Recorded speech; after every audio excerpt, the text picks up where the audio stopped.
Please don't tell them you found me." The whisper came from behind a shelf of surgical gauze on the third floor, so soft that Ifeoma nearly finished her rounds without hearing it at all. She stopped. She did not call for security, and she did not reach for the radio clipped to her scrubs. Not yet. She crouched instead, the way she had learned to crouch for frightened patients twice her size, and found a boy no older than 11 pressed into the corner of a supply closet, knees to his chest, eyes daring her to leave him there. She should have called it in within the hour. Hospital policy was not ambiguous about unaccompanied minors. And her visa was not ambiguous either. Sponsored by this hospital, tied to this job, revocable the moment she stepped outside the lines drawn for her. She knew the arithmetic before she finished thinking it. One phone call, and this stopped being her problem. She looked at the boy's split knuckles, at the way he flinched from the corridor light, and made, instead, the first of 3 quiet decisions that would cost her far more than she yet understood. 40 minutes across the city, Han Tai-min stood in his son's empty dormitory room, reading a note the headmaster had already read to him twice, as though a third reading might change what it said. His son was gone. Security footage showed a side gate, a boy in a school jacket, gone before curfew check. Taemin did not shout. He rarely did anymore. He simply told his assistant to call the police, then, quietly, to call no one else yet, because some part of him already suspected where Jiho had gone. By the third night, Ifeoma would know the boy's name, the sound of his real laugh, and the reason he flinched at hospital intercoms. She would know, too, exactly how much it was costing her to keep him hidden. A debt she was measuring nightly, the way her mother once measured credit extended to strangers in a shop in Lagos. What she did not yet know was that a stopped wristwatch in the boy's pocket, wound out of habit and grief, was about to matter to all 3 of them far more than anyone in that hospital corridor could have guessed. Ifeoma had worked the 3rd floor of Cheonji General for 2 years, without once finding anything stranger in the supply closets than a napping intern. And she told herself this while she knelt in the doorway of supply room 3AC, taking in a boy who did not belong in a hospital corridor at 2 in the morning, uninjured as far as she could tell, breathing too fast, dressed in a navy blazer with a crest she didn't recognize stitched crooked to the pocket, as though he'd sewn it back on himself. He did not answer when she asked his name. He answered instead with the same 6 words he had already said once, quieter this time, watching her face for the particular kind of adult reaction he seemed to already know how to brace for, the reach for a phone, the raised voice, the promise of help that always turned out to mean someone else being called. Ifeoma had grown up watching her mother extend a particular kind of patience to people who expected to be refused, and some old instinct in her recognized the shape of it now, in a boy's tight shoulders and a blazer sewn crooked by a hand that had clearly never sewn anything before. She did not reach for her radio. She sat down instead on the cold floor of a supply closet in her scrubs, on a night when she had 4 more patients to check before dawn, and asked him if he was hurt anywhere, in the plain, unhurried voice she used for people who had already decided the world was against them. He said no. He was lying about that. She would learn within the hour about the raw scrape along his palm where he'd gone over a low fence sometime after dark. But she let the lie stand for now, understanding that trust in a situation like this one arrived in installments, not all at once. Somewhere down the corridor, a call bell rang, ordinary and demanding, and Ifeoma stood, telling him, in the tone she'd use with any patient she intended to come back for, to stay exactly where he was and touch nothing. She did not tell him she would call anyone. She did not tell him she wouldn't. She left the door open 3 careful inches, enough air, enough light, and walked back into the corridor doing the math she already knew she would keep doing for the rest of the week. What it would cost her to help a child whose name she did not know, in a country where her right to stay depended entirely on never once stepping outside the lines drawn around her job. A monitor beeped somewhere at the nurse's station, patient, indifferent to whatever had just shifted in the supply room behind her, and Ifeoma answered it the way she answered every ordinary demand of that shift, promptly, competently, as though nothing unusual had happened at all, filing paperwork with a steadiness her hands did not entirely feel. She caught her own reflection once, passing a darkened window at the end of the corridor, and did not recognize, for a strange half-second, the particular calm on her own face. the calm of someone who had already crossed a line and had decided, without quite saying so to herself, not to look back at it. She came back with water, a granola bar from the vending machine on 2, and a roll of gauze she told herself was standard procedure and not evidence of a decision already made. He'd moved from the corner to sit against a shelf of IV bags, wristwatch pulled from his pocket and turned over twice in his hands before he noticed her watching and put it away. Fast, the way people hide something that has already been taken from them once. Ifeoma cleaned the scrape on his palm without asking again what happened, working in the brisk, unbothered silence she used on patients who needed competence more than conversation, and felt him relax by degrees, shoulder by shoulder, the way frightened people did when someone finally treated their fear as ordinary instead of interesting. He told her eventually, in fragments she didn't press for, that he'd come from a school 2 hours north, that he'd taken a bus and then walked, that he knew this hospital because his mother used to bring him here, though he didn't say why, and she didn't ask. He would not give his name. She did not insist. What she asked instead was the only question that mattered for the next 8 hours, whether anyone was actively looking for him tonight in a way that meant danger rather than trouble. And when he said no, quietly, certain of it in the specific way children were certain of adult indifference, she believed him more than she trusted her own judgment in believing him. She was aware, taping the last of the gauze, of every rule she was setting aside in that closet. Mandatory reporting, hospital liability, the 12 careful pages of her visa sponsorship that named this exact building as the only place in the country she was legally permitted to work. She thought of her sister, Ngozi in Lagos, 2 more semesters from her own nursing certificate, funded a wire transfer at a time by a job Ifeoma could not afford to lose over a decision made in a supply closet at 2 in the morning. She thought of it clearly, without flinching from it, and made the decision anyway. She found him a corner behind stacked boxes of saline, gave him her cardigan for a blanket, and told him, before she left to finish her rounds, that he could stay until the sun came up, and that after that, they would have to figure out what came next together. By the time Chinwe found her at the nurse's station just after 5, Ifeoma had already rehearsed and discarded 4 different versions of an explanation, none of which sounded like anything but exactly what it was. Chinwe did not ask what was wrong. She had known Ifeoma for 3 years, since the shared apartment near Silim Station, and the long nights swapping shifts so one of them could sleep through a phone call from home, and she read the particular stillness in Ifeoma's face the way she'd read weather. "Whatever it is," she said, low, over the med cart between them, "tell me it isn't a patient chart." It was worse than a chart, Ifeoma told her, in the flattest voice she could manage, and watched Chinwe's expression change 3 times in the space of a sentence. Surprise, then alarm, then something closer to fear on Ifeoma's behalf.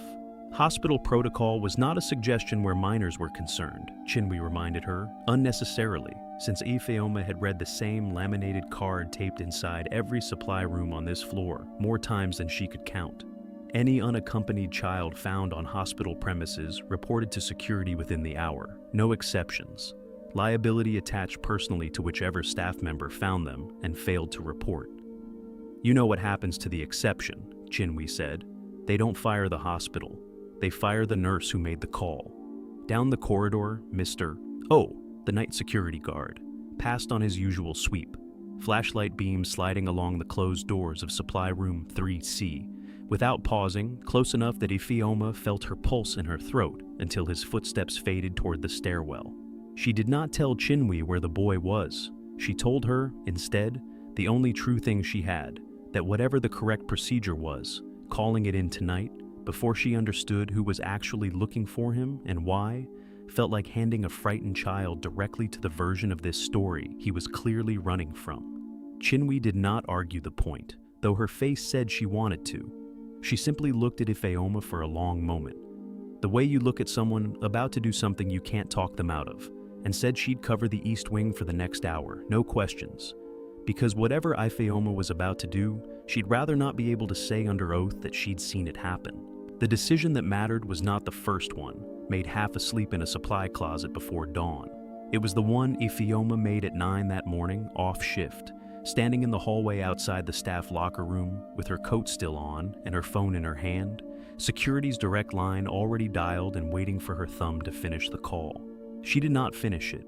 She thought instead of the boy's watch, stopped at some hour he clearly checked and rechecked, like it might start moving again if he only looked hard enough, and of the particular silence that had come over him when she'd asked whether anyone was looking for him in a way that meant danger, a silence that was not nothing, whatever else it was. She weighed it the way her mother used to weigh a stranger's request for credit at the shop counter in Lagos, out loud sometimes, running the numbers on a torn receipt. What she stood to lose against what he stood to lose if she got this wrong in either direction. Calling it in now meant strangers, forms, a system built to process him rather than to ask him anything gently. Not calling meant a chain of decisions she would have to keep making, alone, each one riskier than the last, for a boy whose name she still did not know. She put the phone away. She found him an hour later, exactly where she'd left him. Cardigan pulled up to his chin, asleep sitting upright against the saline boxes in a way that told her more clearly than anything he'd said that he had not slept properly in longer than one night. She woke him gently, walked him 2 floors down through a service corridor she knew was empty at that hour, and installed him, before her shift technically ended, in the farthest locker of the staff changing room, behind coats no one claimed until evening. She told him 3 rules, plainly, the way she gave instructions to patients who needed to survive the next several hours without her. Stay quiet, stay put, and if anyone opened that door who was not her, say nothing at all. He nodded. She closed the locker room door behind her and stood in the corridor a moment, feeling, for the first time since 2 a.m, the full unfamiliar weight of a decision with no clean way out of it left in front of her. The 3 nights that followed blurred afterward into a single stretch of small, careful acts that Ifeoma would remember individually only much later, once there was time to remember anything at all. She learned to smuggle food from the staff kitchen in the pockets of her scrubs, rice balls, packets of instant noodles softened in hot water from the break room dispenser. A single overripe banana she felt absurdly guilty about, as though theft scaled with the size of the fruit. She learned that he ate like someone used to being told to hurry, and that he flinched faintly every time the hospital intercom crackled to life overhead. A reflex she did not ask about, and he did not explain. She learned his real name on the 2nd night, finally, offered without ceremony, while he sat cross-legged on a folded blanket doing math homework he'd apparently brought with him. As though running away had not excused him from an assignment due Monday, Jiho, he said. Just Jiho. And she did not push for more than that. She learned too about the watch on the 2nd night, when he took it out for the dozenth time, and she finally asked, gently, what time it told. None, he said. It stopped a while ago. I keep it anyway. He did not say whose it had been. She did not ask, though she understood, the way you understand weather from the smell of the air before it breaks, that this was not a watch he had bought for himself. By the 3rd night, she had memorized the security patrol schedule better than some of the guards themselves, timing his trips to the staff bathroom to the 4-minute gap between Mr. O's sweeps of the East Corridor, timing his sleep to the hours she could plausibly claim to be doing inventory. She gave him her cardigan again, and a second one borrowed from Chinwee's locker without asking, and sat with him for 20 stolen minutes on the 3rd night, teaching him a card game her sister used to play with her on the floor of their mother's shop, watching him laugh, really laugh, unguarded, for the first time since she'd found him, and thinking that whatever this was costing her, it was already worth more than she'd calculated. What Ifeoma did not know, on that 3rd night, was that the hospital's overnight badge log had already flagged an anomaly 2 mornings running, supply requisitions from 3C that didn't match inventory, a staff locker accessed at hours. Its assigned nurse wasn't scheduled, a service corridor camera catching. On the 2nd night, a shape too small to be an adult, moving quickly between 2 doors it had no business moving between. The report reached the security office by Thursday morning, and from there, because Cheonji General's compliance chain ran in one direction only, it reached Assistant Yu by Thursday afternoon, attached to a second document that had nothing to do with supply logs, a police bulletin, forwarded from a boarding school 2 hours north, describing a missing 11-year-old boy in a navy blazer with a crest that matched exactly the one stitched crooked to a jacket a hospital camera had caught for 1.5 seconds on a service corridor feed. Assistant Yu did not call the police a second time. He called Han Tai-min instead, at his office, at 11 at night, and said only that he believed he knew where Jiho was, and that it appeared someone inside the hospital had been keeping him there, deliberately, for 3 days. Tai-min did not ask who. He stood, buttoned his jacket, and told you to have a car ready, and to tell no one else in the building anything at all until he had seen his son with his own eyes. He rode down in the elevator of a company he had run for 6 years, without once, in all that time, personally walking the halls of the medical center that bore his family's name after midnight, and understood, somewhere beneath the fury he was holding very carefully in place, that whoever had done this, hidden his son from a system that would have processed him like a missing object rather than a frightened child, was either the most reckless employee this hospital had ever kept on staff, or the first person in months who had actually managed to keep Jiho safe. The locker room door opened at 11:40, and Ifeoma, who had been half dozing in a chair 3 feet from it, was on her feet before she'd fully processed who was standing in the doorway. A tall man in a suit too precise for midnight, flanked by Assistant Yu and a security supervisor who would not meet her eyes, all three of them looking past her, first, to the boy blinking awake behind the coats. "Appa," Jiho said at once, small, and for a moment, nothing else in the room mattered to either of them, the man crossing the space in 3 strides and crouching to his son's level with a kind of controlled desperation. Ifeoma recognized from 100 hospital corridors the specific posture of someone checking with his hands for injuries his eyes couldn't confirm were absent. It was only after that first long moment that Han Tai-min turned to look at her properly, and Ifeoma understood, from the shift in his face alone, that whatever came next would not be simple gratitude. 3 days, he said, quiet in a way that was somehow worse than shouting. You had my son for 3 days, in this hospital, and no one called anyone, not the police, not his school, not me. Ifeoma did not apologize, because she had already decided, somewhere in the last 72 hours, that an apology would be a lie, and she had not yet lied to this child once. He asked me not to, she said. He was frightened of exactly this, of being handed straight back to whatever he ran from without anyone asking him why first. I made a judgment call. I'd make it again. Taemin's jaw tightened at that, the particular fury of a powerful man being told, by someone with none of his power, that she had known better than he had what his own son needed. You had no right, he said. He is a child. He is my responsibility. He is, Ifeoma agreed, steady, though her pulse was not steady at all. And in 3 days, sir, you are the first adult who has come looking for him in person, instead of sending someone else to do it.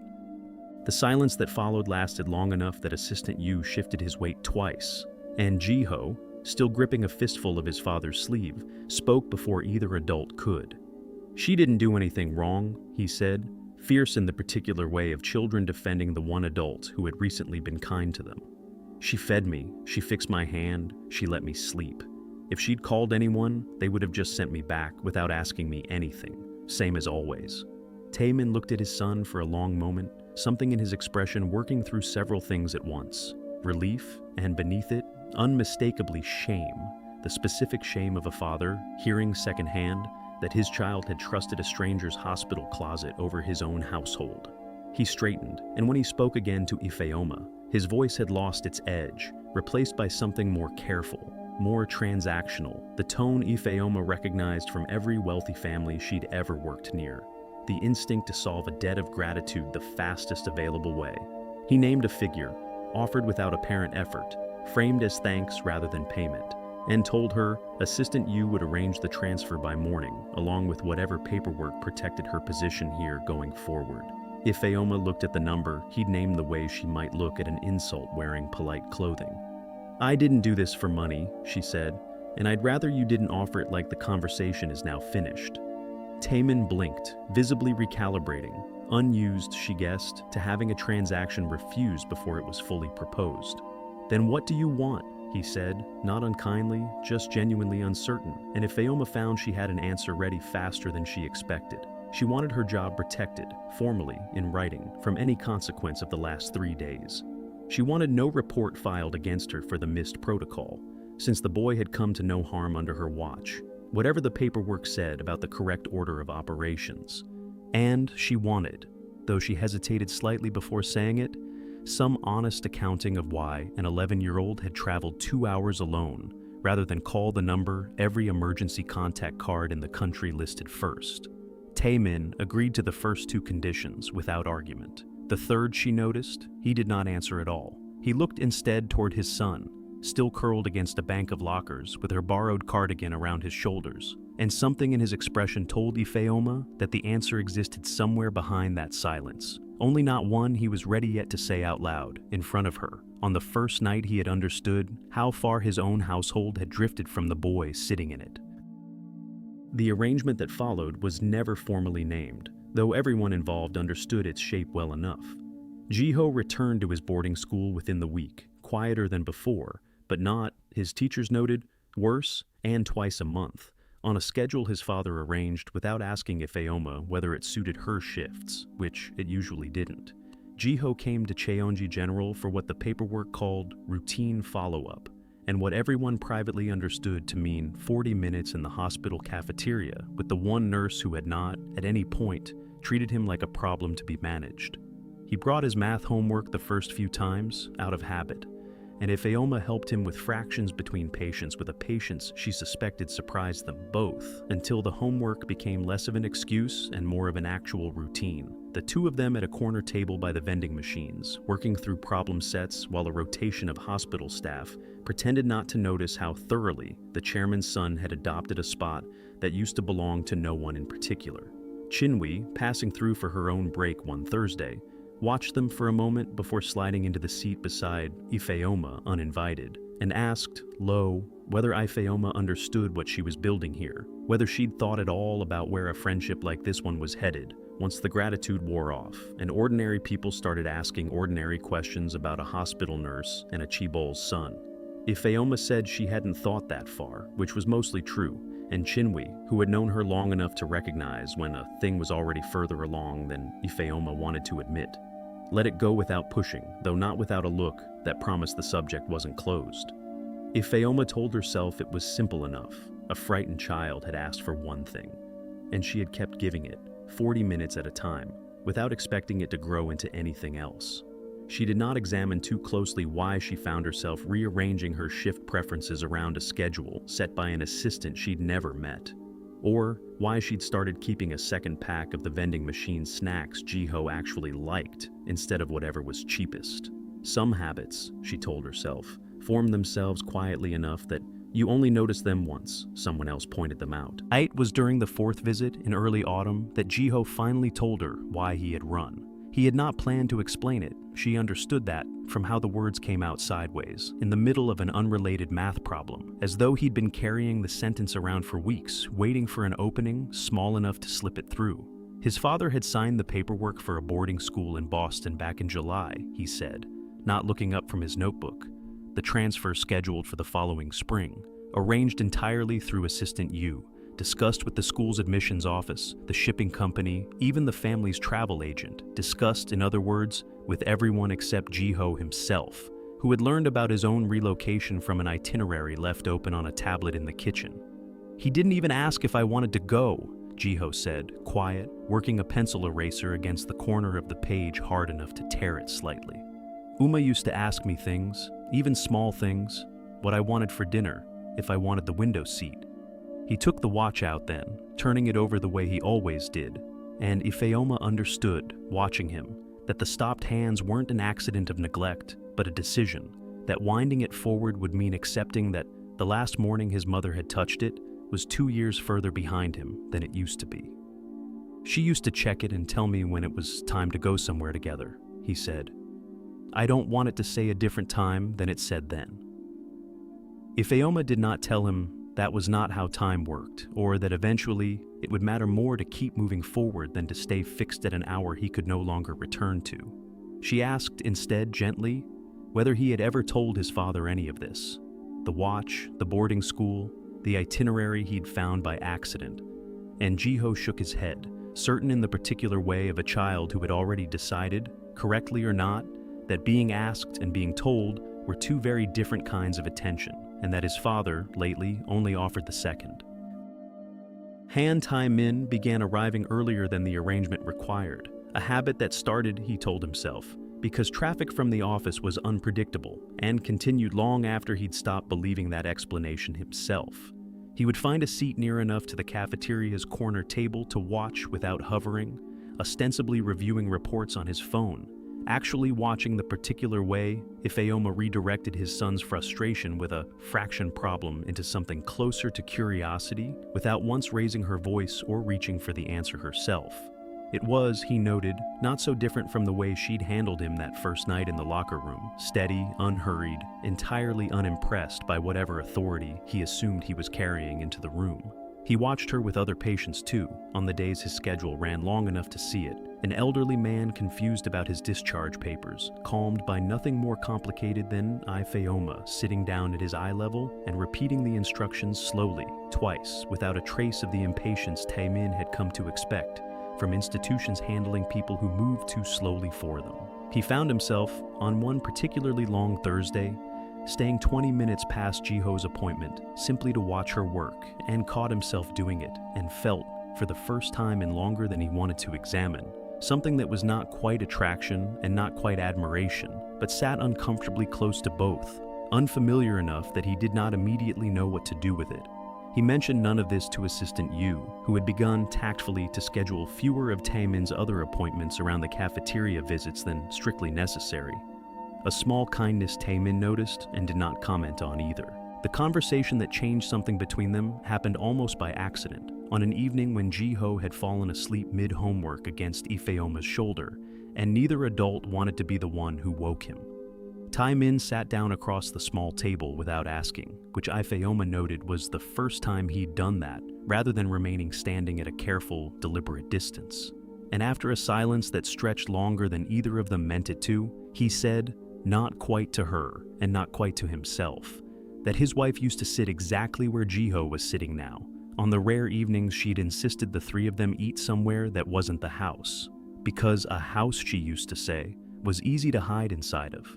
He had not understood what she meant, he admitted, until after she was gone, when he discovered how thoroughly he had done exactly that, hidden inside the company, inside meetings that ran later than they needed to, inside a version of grief that looked, from the outside, indistinguishable from diligence. Ifeoma did not offer sympathy he hadn't asked for. She said only that grief that looked like work was a shape she recognized, that her own mother had buried a husband by keeping a shop open 6 days a week for a decade rather than close it for even one, and that neither of them had ever called it hiding at the time, only responsibility.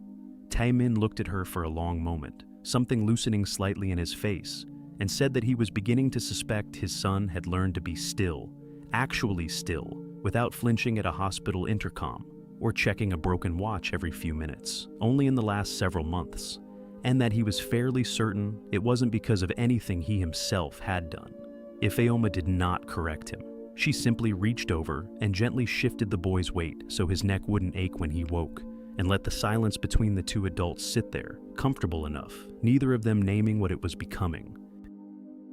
The summons came on hospital letterhead, formally worded, requesting nurse Ifeoma Nwosu's presence at a private tea room on the hospital's top floor at a time that was not, Ifeoma noted, actually a request at all. Yoon Mi-suk was seated already when she arrived, upright in a chair that seemed designed to discourage slouching, a woman whose age showed only in the careful precision of everything about her rather than in any softening.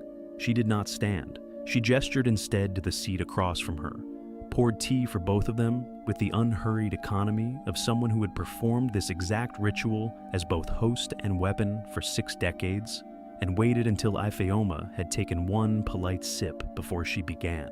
"My son tells me you refused his money," Mi-suk said, without preamble.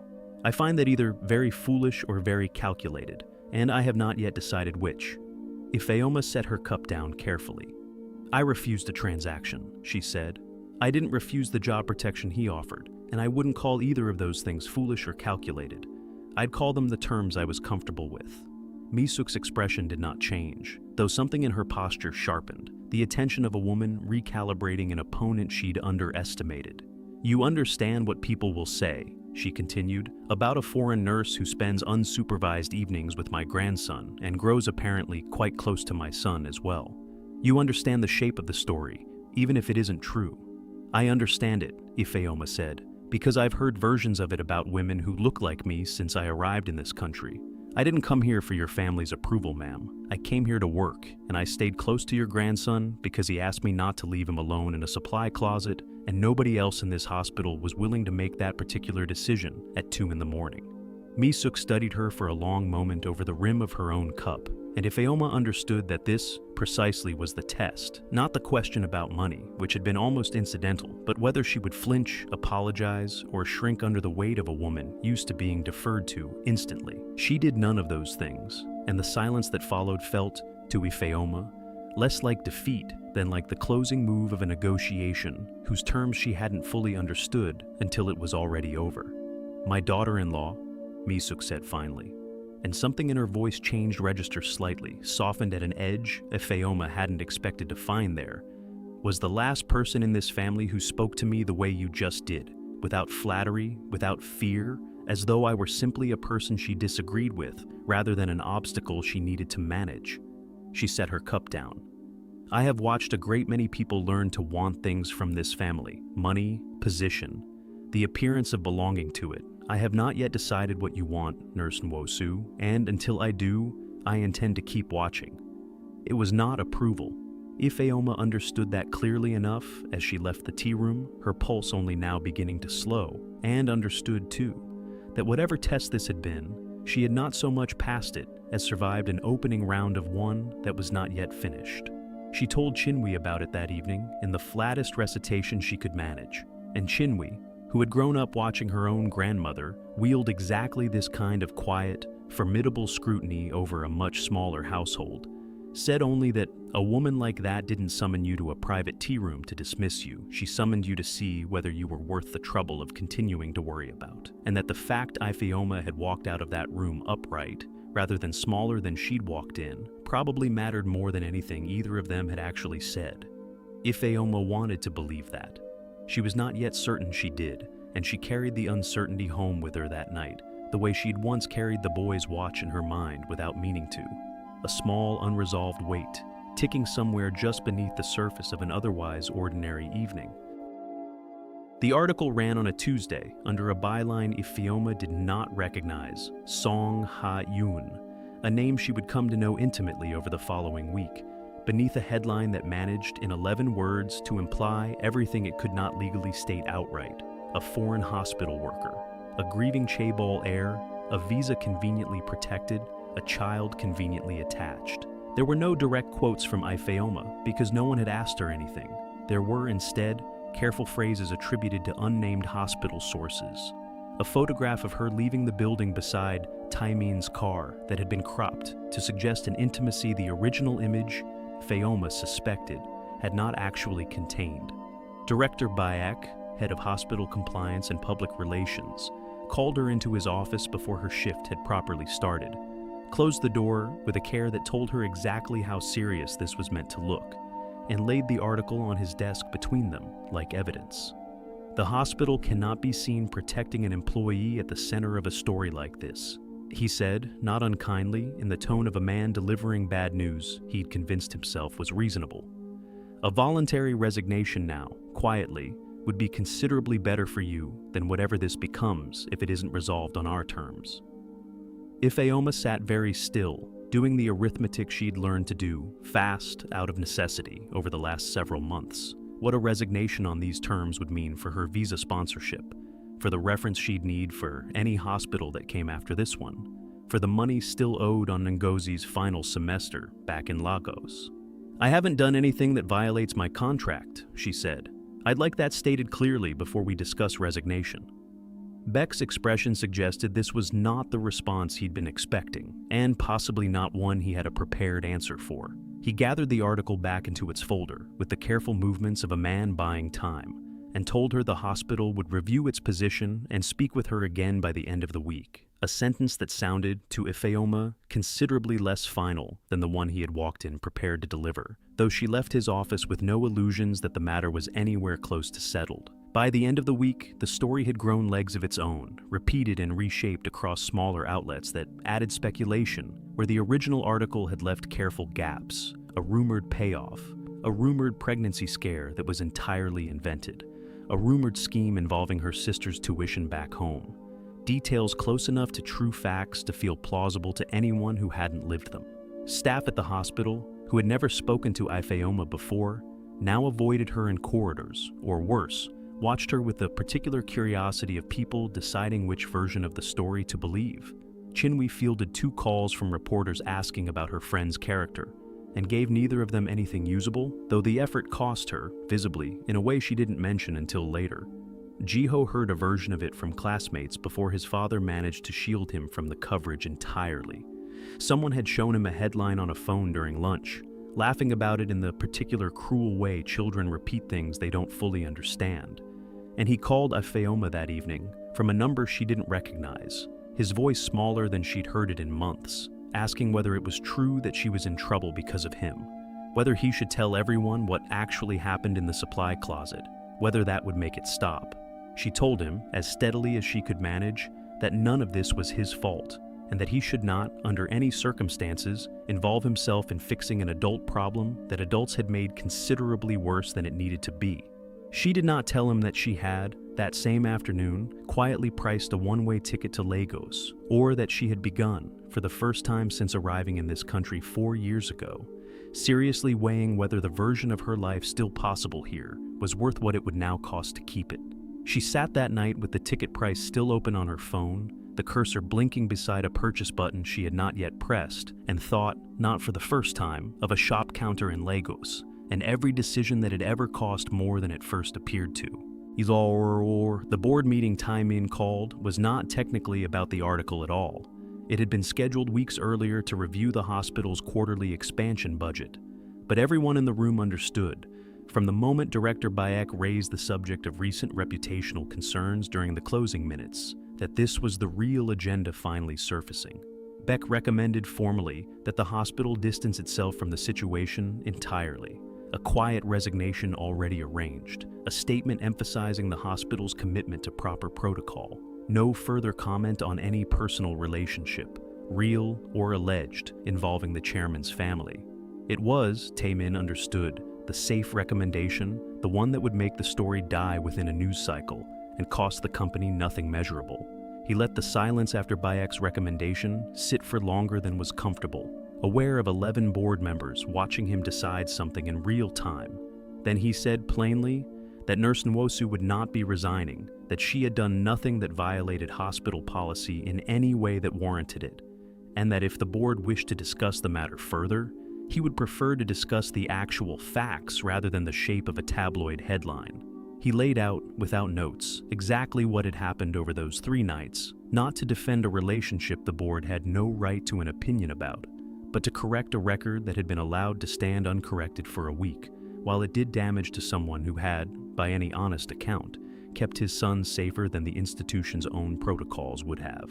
One board member asked, carefully, whether Taemin understood the risk to the hospital's public standing of appearing to protect an employee under this kind of scrutiny. "I understand the risk of not protecting her more clearly," Taemin said. "What would it say about this hospital if the one person who acted with integrity in this entire situation is also the one person we let it destroy?"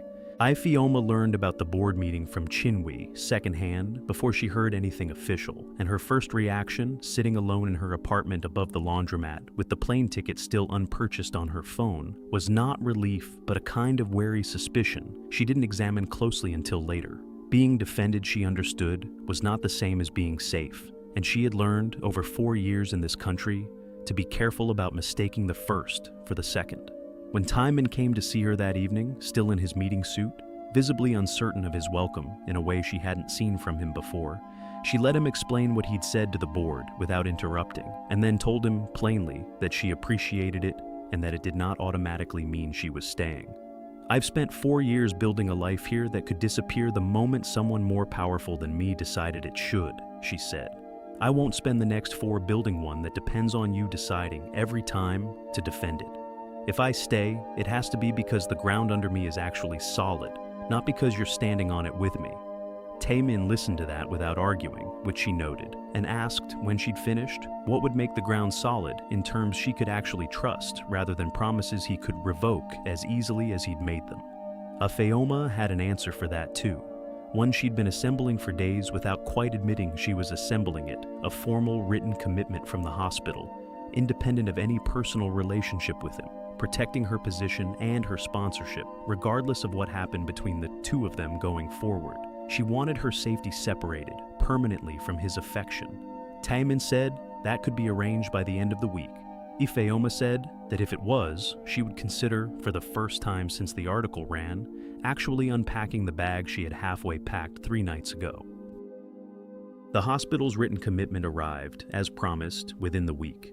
A formal amendment to her contract, reviewed by an outside lawyer. Ifeoma had insisted on choosing herself, protecting her sponsorship and her position from any consequence tied to her personal life, present or future. Taemin did something else too, something Ifeoma hadn't asked for and hadn't expected.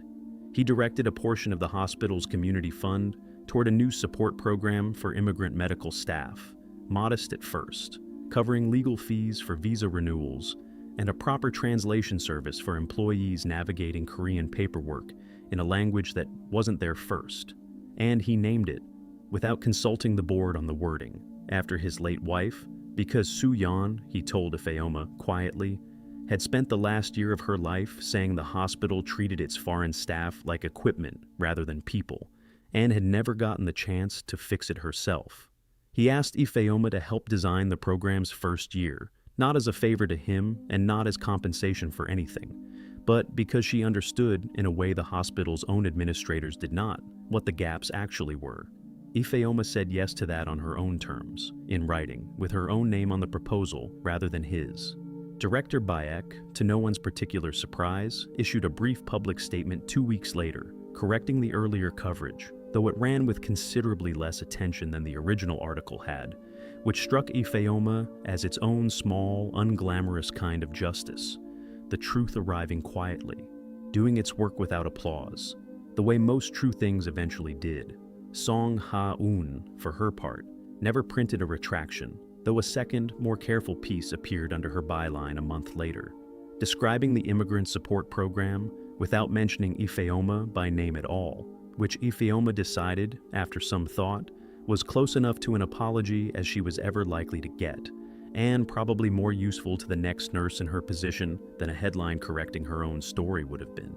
Chinwe, reading the second article over Ifeoma's shoulder one slow afternoon at the nurse's station, said only that this was how most true things arrived in this city, sideways and unannounced, and that she would rather have a quiet correction nobody noticed than a loud accusation nobody ever bothered to take back. The watch started ticking again on a Sunday in early winter, in a small watchmaker's shop near Ifeoma's apartment that she'd found after weeks of asking around, run by an old man who examined the stopped mechanism for a long time before telling Jiho, gently, that it hadn't been broken at all, only unwound, the same as anything left still for too long, and that it would keep good time again the moment someone decided to wind it forward. Jiho did that himself, standing at the counter, his father and Ifeoma on either side of him, and did not cry, though he came close enough that Ifeoma put a hand briefly on his shoulder and said nothing at all, understanding that some moments needed witnesses more than words. "Don't tell them I almost did," he said afterward on the walk back, managing something close to a grin, and Ifeoma realized, with a small private laugh, that it was the same sentence, worn down now to a joke between the three of them, that had once meant something closer to a boy's entire survival. She told him she wouldn't, on one condition, that he stop hiding things in supply closets and start telling people, plainly, the way she taught him, what he actually needed. He said he'd try. Taemin, watching the two of them, said that he intended to try the same thing himself, starting with asking his son, this time, before signing anything with his name on it, that changed the shape of Jiho's life. It was not, Ifeoma thought, walking between the two of them through streets going soft and blue with early evening, the kind of ending anyone could have promised her on that first cold night in a supply closet. No single grand gesture undoing 3 days of fear. No dramatic proof that everything difficult about staying in this country had resolved itself for good. It was smaller than that, and steadier, and she trusted it more for exactly that reason. If you have ever taken a risk to protect someone who had no one else standing between them and the worst version of their story, tell me how it turned out. I read every comment. And if this one stayed with you, subscribe, because there are more nights like these 3 still waiting to be told.